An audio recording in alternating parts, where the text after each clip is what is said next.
After watching Sir Squawk's interesting video on both Molten MCI and Rockstar MCI, I thought of an intriguing way that the Rockstars, while I don't believe to be possessed by the MCI children's remnant like Molten Freddy is,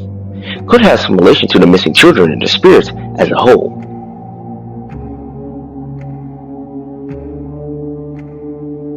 During Henry's insanity-ending speech, we hear the guilt-ridden man speak about the fate of the children's souls and the animatronics they now inhabit, with him stating that William had lured them back to a familiar place with familiar tricks.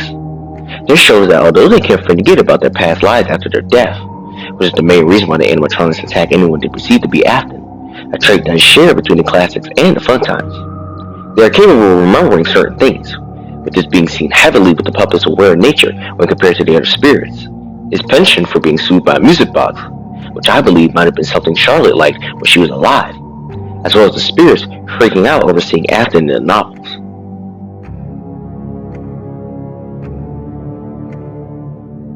During the gameplay of Pizzeria Simulator, the player can buy a surplus of items that can be put within the restaurant.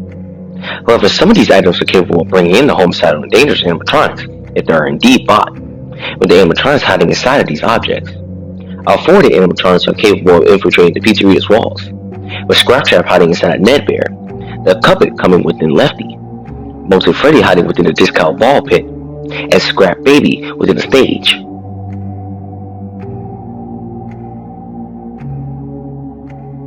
Lastly, during the unused Fast Facts section of the FNAF AR, we learned that Rockstar Bonnie was developed from the original Bonnie's design for use in Freddy Fazbear Pizzeria's franchise operations, which seems to imply that specifically for his trap restaurant, Henry might have used leftover parts from likely the Unwitters to create Rockstar Bonnie, as well as possibly the other Rockstars.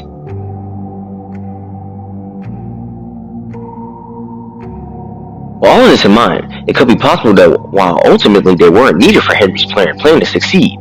the man might have created the Rockstars to not only be main mascots for his restaurant, but also as possible containment vessels for the children's souls, where Henry using them as a contingency plan for Molten Freddy. Due to the parts within the Rockstars, as well as their appearance looking similar to their original vessels, Henry could anticipate that Molten Freddy might have been drawn to the Rockstars and hide within them, at which point he would have put them within the pizzeria's extensive labyrinth. Ultimately, Molten Freddy would be salvaged by Michael in the end, so Henry's plan with the Rockstars would never come to fruition.